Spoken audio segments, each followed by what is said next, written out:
বান্দরবানের লামা উপজেলার আজিজনগর গজালিয়া সড়কের মগবাজার নামক স্থানের বেইলি ব্রিজটি জরাজীর্ণ, প্রতিনিয়তই হচ্ছে ছোটখাটো দুর্ঘটনা, দুর্ভোগে হাজারো বাসিন্দা।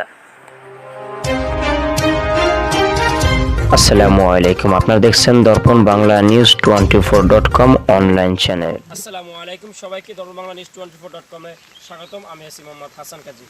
আমি এখন দাঁড়িয়ে আছি বান্দরবান জেলার লামা উপজেলার আজিজনগর গজালিয়া সড়কের মগবাজারের এই বেহেলি নামক এই ভাঙ্গা সেতুর উপরে। এই বেহেলি সেতুটি খুবই ঝুঁকিপূর্ণ এবং অনেক জায়গা ভেঙে গেছে, খানাখন্দল, অনেকই সমস্যা।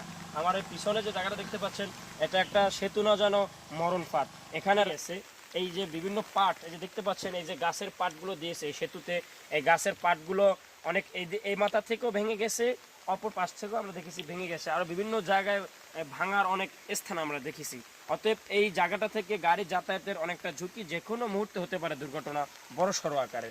তবে তারপরেও এই জায়গাটা যে পরিমাণে গাড়ি চলাচল করে, এক নম্বর হচ্ছে মোটরসাইকেল সবসময় এখানে চলাচল করে, যেহেতু এটা পাহাড়ি রাস্তা। পাশাপাশি সিএনজি চলাচল করে, ডিজেল চালিত যে সিএনজিগুলো আছে সেগুলো এখান থেকে চলাচল করে। পাহাড়ের পর্বতে যেসব মালামাল, বিভিন্ন ধরনের যে কাঁচামাল এবং খাদ্য, তারপরে ফলাদি, এই জিনিসগুলো আসলে ঠিক এই রাস্তা দিয়েই আজিজনগর থেকে চট্টগ্রাম সহ দেশের বিভিন্ন প্রান্তে ছড়িয়ে যায়।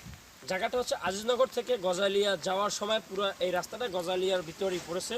তবে এই গজালিয়া সড়কের রাস্তাটা কতটা ঝুঁকিপূর্ণ সেটা বুঝতে পারবেন। দেখবে আমার পিছনে একটি গাড়ি আসতেছে, আসলে গাড়িটা আসতে এখানে একটা ভোগান্তি, যে গাড়িটা এই সাইড দিয়ে যেতে পারে না, ঠিক অপর পাশ দিয়ে যেতে হয়। তারপরে জায়গাটা কিন্তু ভাঙা, আমি যদি একটু বলি, এই জায়গাটা দেখানোর জন্য যে আসলে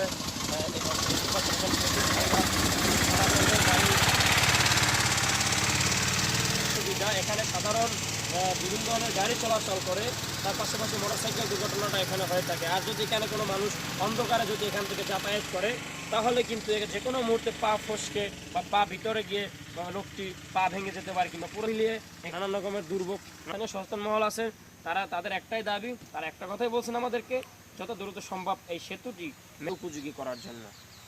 রাস্তা দেখতে পাচ্ছেন এতটাই ঝুঁকিপূর্ণ এই সেতুটি, এই গাড়ি যাতায়াতগুলো বেশি সমস্যা। যখন এই দিকটা থেকে গাড়িগুলো আসে, ঠিক এই সাইড দিয়ে তাদেরকে যেতে হয়, কিন্তু এই সাইডটাই ভাঙা, তাই তাদের এখানকার সড়কের যাতায়াতের অনেকটা অসুবিধা, যে কোনো মুহূর্তে দুর্ঘটনা ঘটার সম্ভাবনাটাই বেশি। ইতিমধ্যে কয়েকটা দুর্ঘটনা এখানে হয়েছেও, মানুষ অনেক অসুবিধা আছে, চলাচলে অনেক ভোগান্তি। সব মিলিয়ে সচেতন মহলের একটাই দাবি, দ্রুত এই ঝুঁকিপূর্ণ বেহেলি সেতুটি মেরামত করে চলাচলের উপযোগী করার জন্য। সর্বোচ্চ যে এই সেতুটিতে সর্বোচ্চ 5 টনের অধিক যাতায়াত নিষেধ, মালামাল নিয়ে 5 টনের অধিক যাতায়াত করা নিষেধ হলেও এখান থেকে বর্তমানে 2 টনের তো যাওয়ারই এখন অসম্ভব। 2 টন নেওয়ার মতন কোনো পরিস্থিতি নেই, কারণ সেতুটি এখন ভাঙা। তাই যেভাবেই হোক এই রাস্তাটি, যেহেতু একটা এই গজালিয়া আজিজনগর থেকে একটা চলাচলের মেইন একটা সড়ক বলা যায় এই পাহাড়ের ভিতরে, সেক্ষেত্রে এই সেতুটি একটা গুরুত্বপূর্ণ ভূমিকা রাখে। তাই এই সেতুটি দ্রুত মেরামত করে চলাচলের উপযোগী করে